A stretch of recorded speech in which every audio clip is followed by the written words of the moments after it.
Olá, aqui é Youssef e você está no canal Azeite e Vinho, no quadro Pare, Ouça e Reflita. Hoje o título da nossa ministração é uma pergunta: há um sacerdote na casa? Então a gente vai trabalhar em cima disso, né? A gente vai estar mostrando nas escrituras, né, a resposta se há um sacerdote na casa mesmo. Mas de acordo com as escrituras, essa pergunta deveria ser respondida que sim, que há dois sacerdotes na casa, né? Porque talvez hoje o mundo, né, ele tem uma visão completamente diferente do que as escrituras, do que Deus tem, do que a família real tem para nossas vidas, né? Que talvez a gente sempre aprendeu que há um sacerdote no lar, né? E se há um sacerdote no lar, esse sacerdote é o homem, né? Só que, como eu falei, né, vamos mostrar nas escrituras que essa visão ela está ou incorreta ou ela está incompleta, certo? Pois tanto o homem como a mulher, eles foram chamados para um sacerdócio, certo? Ainda que o sacerdócio de cada um, né, manifeste de formas diferentes, né? O homem como a fundamentação e a mulher como a edificação. Mas mesmo assim ainda são dois lados, né, duas partes, né, de uma mesma incumbência divina, de uma mesma obra divina, né? Mas vamos comigo aos textos que a gente vai estar lendo. O primeiro texto se encontra em Deuteronômio, no capítulo 10, no versículo 8, que diz assim, ó: naquela ocasião, o Senhor separou a tribo de Levi para carregar a arca da aliança do Senhor, para estar perante ao Senhor, a fim de ministrar e pronunciar bênçãos em seu nome, como se faz ainda hoje. O segundo texto se encontra em 1 Pedro, capítulo 2, versículo 9, que diz assim, ó: vocês, porém, são geração eleita, sacerdócio real, nação santa, povo exclusivo de Deus, para anunciar as grandezas daquele que os chamou das trevas para a sua maravilhosa luz. Então perceba assim, ó, se nós fôssemos conceituar sacerdócio, poderíamos dizer o quê? Que sacerdócio é o quê? É quando, sob os parâmetros de Deus, disponibilizamos tempos, dons, talentos e recursos para servir, suprir, auxiliar e desenvolver, enfim, para abençoar a outra pessoa, né? Perceba que, olha só a diferença, perceba que o segredo desse conceito está na fase sobre os parâmetros de Deus. Então seria o que? Sobre aquilo que Deus tem designado para a sua vida, sobre o parâmetro que Deus tem para aquilo que é bom, aquilo que é correto, aquilo que é verdadeiro. Ou seja, Deus é aquele não apenas que tem a última palavra, ele deve ser aquele que tem a única palavra, que a única palavra dele é a verdade, porque ele é a verdade, entende? Ele é a justiça, ele é a lei, ele é o início de todas as coisas. Então, ele não é o único, Deus, a família real não são os únicos que têm a palavra, mas é que tem a única palavra, certo? Na nossa vida, no nosso lar. Então, sobre tudo aquilo que a gente tem falando, sobre o propósito e tal, então a única palavra tem que ser a dele, certo? Um sacerdote, e o que ele é? É um servo do Senhor. Ele até pode ser um rei ou senhor. Todavia, ele segue o governo e a liderança de um rei. Então, aqui quando a gente é regenerado de novo, né, aqui na Terra, então a gente se torna um rei, certo?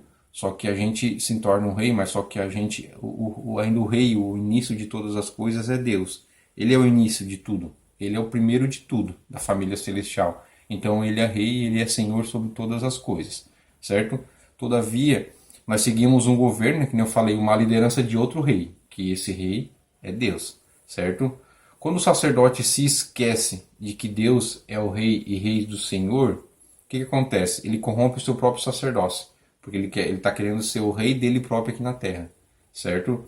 A sua própria liderança. Por isso vemos homens, né, após Cristo, querendo dominar suas esposas, esposas querendo moldar os seus próprios maridos, cada um de acordo com suas próprias ideias, né, de como as coisas devem ser. Pois na independência de Deus, tanto o homem quanto a mulher, cada um querem ter a última palavra, né, querem ser a sua única voz da sua vida e lar. Então aquilo que eu falei lá em cima, né, o que acontece? Daí, tipo assim, eu quero ser o rei da minha vida, o senhor da minha vida. Então a única palavra tem que ser a minha. né? Mas não, a única palavra que tem que ser é a do Senhor, né? Então a palavra tem que ser a dele. Até posso questionar ele, né? A gente vem falando sobre isso, eu posso questionar a Deus, sim, a gente deve questionar a Deus, né? Claro que tem dois tipos de questionamento, né? Mas só que a gente tem um questionamento aquele que é para tirar as dúvidas, né? Houve uma dúvida no meu coração, então eu vou questionar Deus. Vou questionar Deus para saber, vou questionar a família celestial para saber, vou questionar a família real para saber, tirar essa dúvida. Esse questionamento, Deus se agrada, Ele gosta, certo? Mas mesmo assim, eu questiono a Deus, eu tenho uma dúvida. Sempre a única palavra, né, a última palavra e a única palavra sobre a nossa vida tem que ser a de Deus, sobre o parâmetro dele, certo? Um sacerdote, como servo do Senhor, é aquele que carrega a arca, isto é, que carrega o símbolo, a manifestação da sua presença, onde quer que ele vá. Entretanto, a arca não era apenas um canal da manifestação de Deus, ela também preservava e anunciava o testemunho. Nela estava contido a vara de que testemunhava o chamamento de Araão, o vaso de maná que testemunhava a provisão de Deus para o povo e as tábuas dos 10 mandamentos que anunciava a retidão para Deus. Vamos ler mais um texto que se encontra ali em Hebreus, no capítulo 9, no versículo 4, que diz assim, ó. Deixa eu ver aqui. Ao qual pertencia um altar de ouro para o incenso, e a arca da aliança totalmente coberta de ouro, na qual estava uma urna de ouro contendo o maná, o bordão de Arão, que floresceu, e as tábuas da aliança. Hoje, como nós sabemos, nós somos o templo, né? Como está lá escrito no texto, vamos ler ali comigo, em 1 Coríntios, no capítulo 6, no versículo 19 ao 20, que diz assim, ó. Acaso não sabeis que o vosso corpo é santuário do Espírito Santo, que está em vós, o qual tendes da parte de Deus, e que não sois de vós mesmos, porque fostes comprado por preço. Agora, pois, glorificai a Deus no vosso corpo. Então, hoje, como nós, como os templos do Espírito, sabemos que não carregamos mais a arca, certo? A gente não carrega mais a arca. Naquela época, o povo carregava a arca, pois agora nós somos a arca. Então, o meu corpo, o seu corpo, ele representa a arca, certo? Por isso precisamos preservar, né, revelar e anunciar para todos a sua grandeza, a grandeza de Deus. Então, quando eu chego num lugar, né, não importa onde, no meu serviço, aonde eu estou, quando eu chego eu tenho que fazer o quê? Eu tenho que preservar o meu corpo, eu tenho que revelar e anunciar para todos a sua grandeza. Eu sou a manifestação de Deus, eu sou a manifestação da família real, eu sou a manifestação deles, entendeu? A revelação tanto por palavras quanto por obras da grandeza de Deus. Ou seja, o testemunho dele é a base pelo qual o sacerdote serve e abençoa o outro. Contudo, a única forma de um sacerdote cumprir o seu sacerdócio de maneira eficaz é se ele permanecer aonde? Permanecer diante do Senhor. Que a única palavra tem que ser do Senhor, né? É diante do Senhor que um sacerdote, possui uma revelação completa de si mesmo e de quem Deus é. Então, para eu cumprir o meu sacerdócio, para você cumprir o seu sacerdócio, nós temos que permanecer aonde? Permanecer diante de Deus, permanecer diante da família celestial, permanecer diante da família real. Se nós não permanecer junto deles, nós não vamos conseguir cumprir o nosso sacerdócio, certo? Mas continuamos. Então aqui, o que a gente consegue entender assim, ó? Deixa eu ver se eu consigo deixar claro isso aqui, que assim, ó, o homem, ele é o fundamentador e a mulher é a edificadora, certo? Então, vemos o quê? Que o homem, ele não é o único sacerdote, né? E o do seu lar, todavia, ele é o primeiro, certo? Porque como nós lemos lá em 1 Pedro, né? Que diz assim, ó, vós, porém, são geração eleita, né? Não fala aqui, ó, não fala assim, ó, vós, porém, homens, vocês são geração eleita, sacerdócio real, nação santa, ó, homens exclusivos de Deus, né? Diz assim, ó, vocês, porém, são geração eleita. Então isso é homem e mulher, sacerdócio real, nação santa, povo, não diz homem, aqui é povo, então entra homem e mulher, exclusivo de Deus, para anunciar as grandezas daqueles que o chamou das trevas para a sua maravilhosa luz. Então não há um sacerdote na casa, há dois sacerdotes na casa, o homem e a mulher, certo? Mas continuemos aqui. Só que o quê? Só que, ó, então vemos que o homem não é um sacerdote, só que todavia ele é o primeiro, certo? Mas vamos lá, vamos ler o próximo texto que se encontra em Gênesis, no capítulo 1, o versículo 27 e 28, que diz assim, ó: Criou Deus, pois o homem é a sua imagem. A imagem de Deus o criou, homem e mulher os criou. E Deus os abençoou e lhes disse: Sede fecundos, multiplicai-vos, enchei a terra e sujeitai-a, dominai sobre os peixes do mar, sobre as aves dos céus e sobre todo um animal que rasteja pela terra. Então o que a gente veja aqui? Nós vemos aqui, ó, que Deus estabeleceu sobre o homem e a mulher uma mesma ordenança, certo? Um mesmo jugo.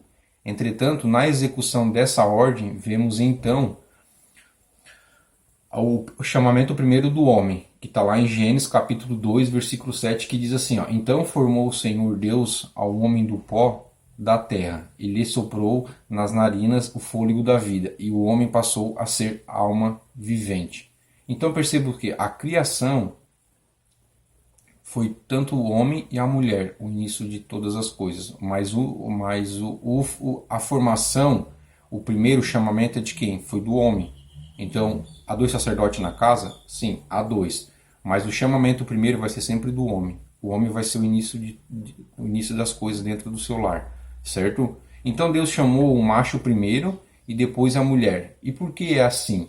Pois o homem é o fundamentador, aquele que estabelece o fundamento, que é Deus. Então o homem é o fundamentador que estabelece o fundamento, que é Deus. E a mulher é a edificadora, ou seja, aquele que constrói sobre o fundamento que é Deus. Então perceba que a mulher constrói sobre o fundamento que é Deus, certo? Uma coisa que a gente percebe muitas vezes é o quê? Que as pessoas, que a religião é o quê? Que o homem, sabe, o homem acha que ele é o fundamento dentro da casa e que a mulher edifica, que a mulher ela constrói, né? Ela edifica em cima do homem, mas não é. É uma mentira, isso é um engano. Isso é um sofisma diabólico. Na verdade é que o homem é o fundamentador, a mulher é a edificadora. Mas o fundamento tanto do fundamentador, que é o homem, e da edificadora, que é a mulher, é Deus. Então o homem como fundamentador, o fundamento dele é Deus. A mulher como edificadora, o fundamento dela é Deus. A mulher não edifica sobre o homem, a mulher ela é edificada sobre Deus, certo? Então, ser o primeiro sacerdote significa que você será o primeiro a estabelecer o que? A ordem dentro da sua casa. Estabelecer Deus como fundamento na sua casa. Que você será o primeiro a se submeter a Ele. Que você será o primeiro a se submeter a Deus. A seguir as suas instruções. Ou seja, será o primeiro a buscá-lo em oração e primeiro a meditar em sua palavra. O primeiro a ouvir a Deus e por isso será aquele que apontará para a sua família o caminho em que todos devem seguir. Também será o primeiro que terá o seu caráter tratado, o primeiro a agir em amor por suas esposas e filhos. Isto é o primeiro a servir no seu lar.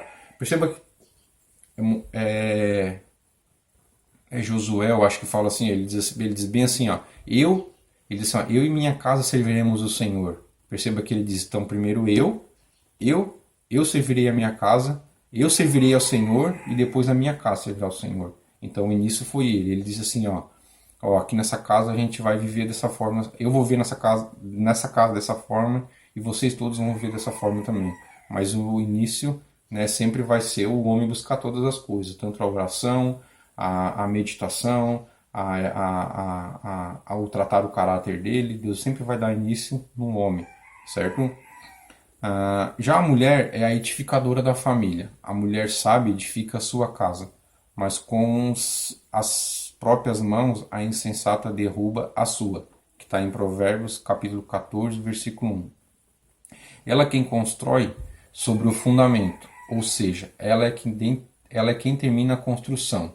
Quando homens e mulheres cumprem suas funções sacerdotais, a família fica bem estruturada e bem acobertada. O homem fora do seu lugar deixa a família estável, sem chão. A mulher fora do seu lugar deixa a família confusa, indefinida, cheia de pontas soltas, como uma obra em que se vê o piso, as portas, as janelas, telhas, mas não se sabe exatamente que tipo de obra é aquela, se é uma sala, um prédio ou uma casa. O homem inicia e estabelece as coisas, mas a mulher desenvolve, as finaliza. Aqui o exemplo a gente pega o quê? Uma casa, por exemplo. Pegar o homem como o fundamentador. Então o homem é o piso, o homem dá o início do chão, sabe? Faz o contrapiso, sabe? Faz a laje ali principal ali. Então o homem ele dá o início daquelas coisas ali. Depois vem a mulher, sabe? Começa a levantar as paredes, começa a colocar o telhado, sabe? Porque tu pega uma obra ali que tá só no chão, sabe? Só no piso ali, só no contrapiso. Você não consegue saber se aquela obra ali vai ser uma casa, se vai ser uma sala, se vai ser um prédio. Você consegue saber? Não. Você vai conseguir saber conforme vai levantando as paredes, vai colocando a divisão, o telhado, as portas, a janela. Essa é a função da mulher, a edificadora, certo? Porque assim, ó, o homem ele vai chegar e vai dizer assim para a família, assim, dentro da casa, assim, para os filhos, assim, ó, aqui nessa casa ninguém vai pecar. Aí vem a mulher e diz assim, ó, ninguém vai pecar porque assim, assim, certo? Então perceba, o homem é sempre o chão aqui, vai ser sempre o chão aqui, ó, certo? E a mulher vai levantar as paredes, a edificadora, o telhado, a janela, as portas. Então não há apenas um sacerdote na casa, há dois sacerdotes na casa. Porém, o chamamento primeiro sempre vai ser do homem, certo? Para tudo, certo? E depois vem a mulher. Então um, sabe, depende do outro para terminar a obra. Eu sempre dou o exemplo assim, ó, ninguém nunca viu um avião andar apenas com uma turbina, certo? O avião sempre tem que ter as duas turbinas. O avião com uma turbina só, ele até pode voar um pouquinho, mas vai chegar um momento que ele vai cair. Então o avião sempre precisa de duas turbinas. Então o sacerdote dentro da casa é sempre dois, o homem e a mulher, certo? Então era isso que eu queria deixar para vocês hoje. Espero que tenha ficado bem claro, que vocês tenham entendido, certo? Um abraço e Deus abençoe.